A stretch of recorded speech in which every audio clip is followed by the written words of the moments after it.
मैं राजनीति में तो बहुत देर से आया था। समाज के चरणों में मुझसे जो बन सकता था करने की मैं कोशिश करता था। मैंने हर दिन, हर क्षण अपने देश के लिए, मेरे देशवासियों के लिए मुझसे जो हो सका, जहां हो सका, पूरे लगन से, मेहनत से काम करता रहा। और इसमें मेरी मां के आशीर्वाद, मेरी मां की बहुत बड़ी भूमिका रही है। मुझे मां भारती की सेवा करनी थी, इसलिए मुझे जन्म देने वाली मेरी मां ने मुझे अपने दायित्वों से मुक्त कर दिया था। और मां ने मुझे आशीर्वाद दिया कि बेटा जाओ, देश की करोड़ों माताओं की सेवा करना, देश के गरीबों की सेवा करना। उस मां के ही आशीर्वाद से मैं चल पड़ा था। और इसलिए मुझे आज इस बात की पीड़ा है कि जिस मां ने मुझे देश सेवा का आशीर्वाद देकर देश सेवा के लिए रवाना किया, भेजा।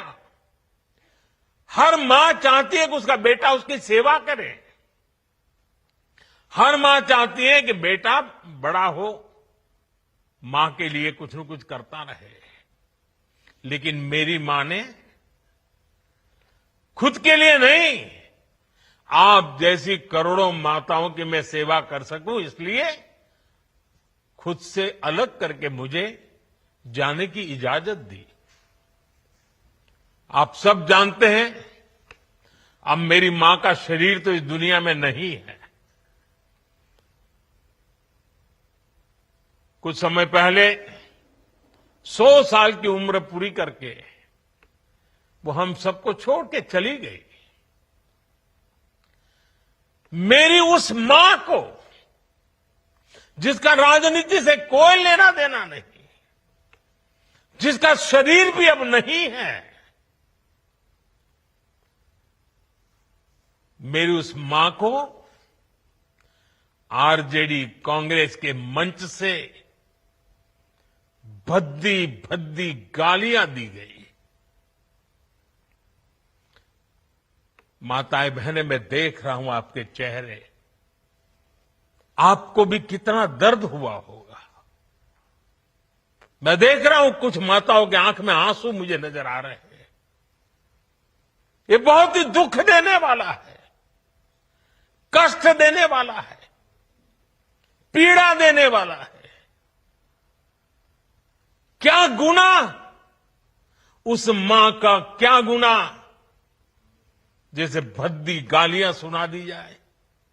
साथियों, हर मां अपने बच्चों को बहुत तपस्या करके पालती है। यहां मेरे सामने बैठी हुई हर मां उतनी ही लगन से, उतनी ही तपस्या से अपने बच्चों को पालती है। बच्चों से बड़ा मां के लिए कुछ नहीं होता है। मैंने भी बचपन से अपनी मां को ऐसे ही रूप में देखा था। उन्होंने बहुत गरीबी में, बहुत सारी तकलीफें सहते हुए अपने परिवार को, हम सब भाई बहनों को पाला था। मुझे याद है, बारिश का मौसम आने से पहले मां इस कोशिश में जुट जाती थी कि छत न टपके, ताकि उसके बच्चे चैन से सो सके। मां बीमार होती थी, पता तक नहीं चलने देती थी, काम करती रहती थी, काम पर जाती थी। वो जानती थी कि अगर उसने एक दिन आराम किया तो हम बच्चों को दुख सहना पड़ेगा। कठिनाइयों का पता मेरे पिताजी को भी लगने नहीं देती थी मां। वो अपने लिए कभी कोई नई साड़ी तक खरीदती नहीं थी। वो एक एक पाई जमा करती थी ताकि अपने बच्चों के लिए एक जोड़ी कपड़ा बनवा सके। और बात भले मैं मेरी मां की कर रहा हूं, लेकिन मेरे देश में करोड़ों मां ऐसे ही तपस्या करती है। मेरे सामने जो माताएं बहनें बैठी है ना, उन्होंने भी इतना ही कष्ट झेला है। एक गरीब मां जीवन भर ऐसे ही तप कर अपने बच्चों को शिक्षा दीक्षा देती है, ऊंचे संस्कार देती है।